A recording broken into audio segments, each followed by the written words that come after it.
경찰에 고소장을 내도 대부분 이것은 민사 문제라며 돌려보내는 경우가 해다하고 그 과정에서 느끼는 무력감은 돈을 잃은 것 이상으로 사람을 무너뜨리게 됩니다. 친구 사이의 돈 문제가 무서운 진짜 이유는 금전적 손해 그 자체가 아니라 인간에 대한 신뢰가 통째로 무너진다는 점에 있습니다.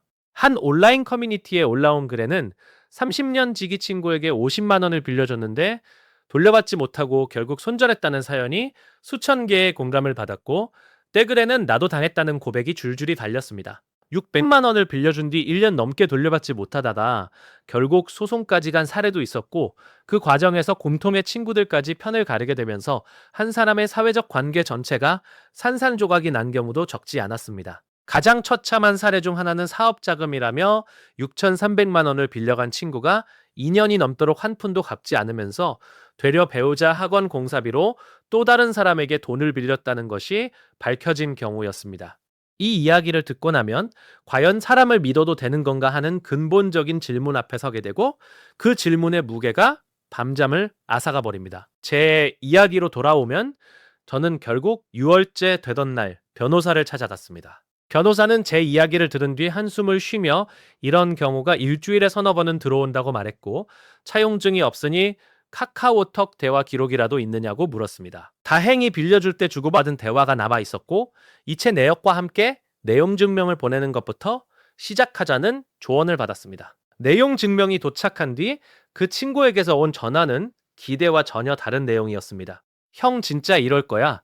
내가 그런 놈으로 보여 하는 분노의 목소리가 수화기 너머로 쏟아졌고 마치 제가 잘못한 사람인 것처럼 상황이 뒤집혀 버렸습니다. 이것이 바로 전문가들이 말하는 가해자의 피해자 전환 전략이고 돈을 빌리고 갚지 않는 사람들이 가장 흔하게 사용하는 심리적 무기입니다. 죄책감을 느끼는 대신 분노를 표출함으로써 채권자가 오히려 미안함을 느끼도록 유도하는 것이고 실제로 많은 사람들이 이 전략에 말려들어 돈을 포기하게 됩니다. 하지만 저는 이번만큼은 물러서지 않았습니다. 지급 명령을 법원에 신청했고 상대방이 2주 내에 이해를 제기하지 않으면 확정되어 강제 집행이 가능하다는 사실을 처음 알게 되었습니다. 그 친구는 이해를 제기했고 결국 본안 소송으로 넘어가게 되면서 법정에서 10년 지기 친구와 원고 피고로 마주 앉는 초현실적인 상황이 벌어졌습니다. 법정에서 그 친구는 그 돈은 빌린 것이 아니라 투자금이었다고 주장했고 그 순간 제 머릿속은 하얗게 변하면서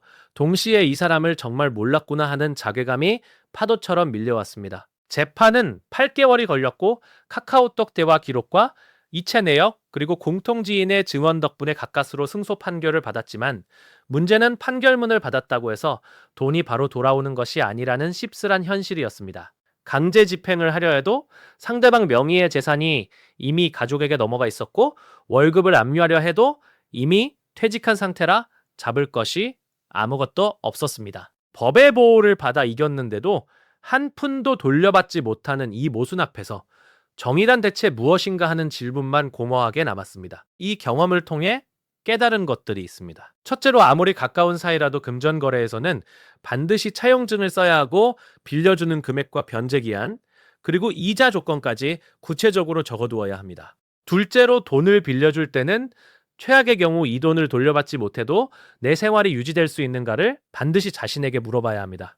셋째로 빌려달라는 부탁을 거절하는 것이 비정한 것이 아니라 오히려 관계를 지키는 가장 현명한 방법일 수 있다는 진실을 직시해야 합니다. 돈을 빌려주는 순간 관계의 주도권은 빌려간 사람에게로 넘어가고 돌려달라는 말을 꺼내야 하는 쪽은 언제나 빌려준 사람이기 때문에 그 심리적 부담이 우정을 서서히 잠식해 갑니다. 결국 돈이 오가는 순간 평등했던 관계에는 채권자와 채무자라는 보이지 않는 위계가 생기고 그 위계가 모든 대화와 만남의 그림자를 드리우게 됩니다.